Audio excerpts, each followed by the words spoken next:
एक ॿी अफ़सोसनाक ख़बर मीरपुर ख़ास खां शेयर कंदासीं। मीरपुर ख़ास में आमना शेख खे गलो कपे बेदर्दी सां क़त्ल कंदड़ गिरफ़्तार औरत पारां वुमेन थाणे ते शीशे जो गिलास तोड़े आपघात जी कोशिश कई वई। रुखसाना शेख खे फौरी तौर ज़ख़्मी हालत में सिविल अस्पताल मुंतक़िल कयो वियो।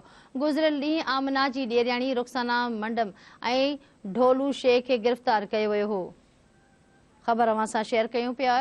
मीरपुर ख़ास में आमना शेख खे गलो कपे बेदर्दी सां क़त्ल कंदड़ गिरफ़्तार औरत पारां वुमेन थाणे ते शीशे जो गिलास तोड़े आपघात जी कोशिश कई वई।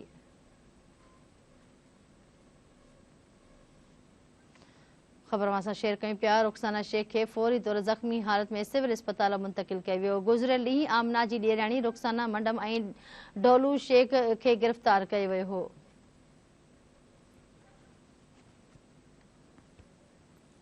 इन जा वधीक तफ़सील मालूम कंदासीं। मीरपुर ख़ास खां धरती टीवी न्यूज़ जो रिपोर्टर अज़हर चढ़र लाइन ते मौजूद है। अज़हर चढ़र, आगाह कजो।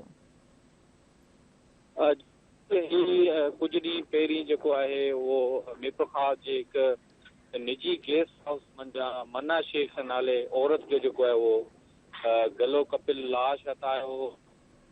जंहिं बाद जेको आहे उहो पुलिस पारां जेको आहे मन्ना शेख जो गलो कटींदड़ रुखसाना शेख जेका आहे उनखे उनजे इल्ज़ाम में गिरफ़्तार कयो वियो हो। वुमेन थाणे जे हिरासत दौरान जेको आहे राति देर सां मन्ना शेख जेको आहे उहो शीशे जो जेको गिलास आहे उहो तोड़े पंहिंजो गलो जेको आहे उहो कपे छॾियो। तव्हांखे ॿुधाईंदो हलां त जेको आहे पुलिस रुखसाना शेख खे फौरी संभाले ज़ख़्मी हालत में सिविल अस्पताल मीरपुर ख़ास मुंतक़िल कयो आहे। ऐं तव्हांखे ॿुधाईंदो हलां त कुझु ॾींहं अॻु जेको आहे मन्ना शेख जो निजी में गलो कपिल लाश हथायो, जंहिंजे क़त्ल केस में रुखसाना शेख, मंडम शेख ऐं हिकु मर्द ढोलू खे पुलिस गुज़िरियल ॾींहुं गिरफ़्तार कयो हो।